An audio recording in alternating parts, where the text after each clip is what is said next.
Emva kokuthi MK winile icala izolo eBloemfontein, uIEC wathi hayi qhubekani futhi egani ANC qhubekani na MK ningenele ukhetho nifake lapha esigxobeni. Ibeke ufikile Mbalula wasedinwa ke wasethelwa ngamanzi ke.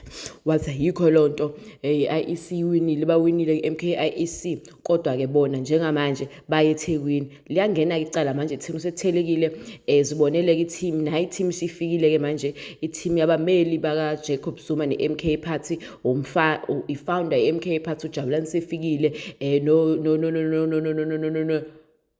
nofikile Mbalula usefikile uthi ake namhlanje ulala ibonene ngizolokho nje ngimxophozela nje nganza wethu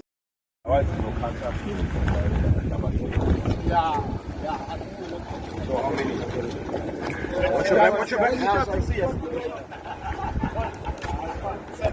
Guys, let's move together. Please more than both.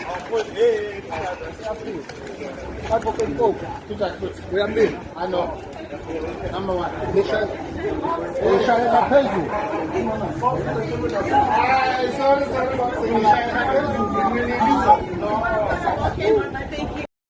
Complaints zakhe makazihambele nabantu bakhe. It's okay, there's no problem. But we are here to claim our thing that belongs to us, which is the African National Congress. Umkhonto wesizwe. Ngena lapha phakathi nindibuze xa niqhubuva. Ayifani naseBloemfontein. IEC won the day because they claim ukuthi we delayed things, which is what you ask. Utunobhala delayed things. And then I said we explained, but our explanation was not taken.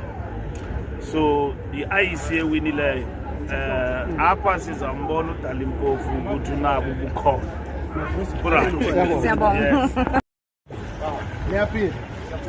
Super.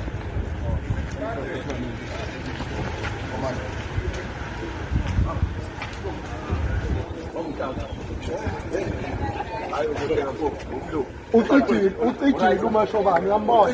Ucijile usuka khona. Hayi mfowethu.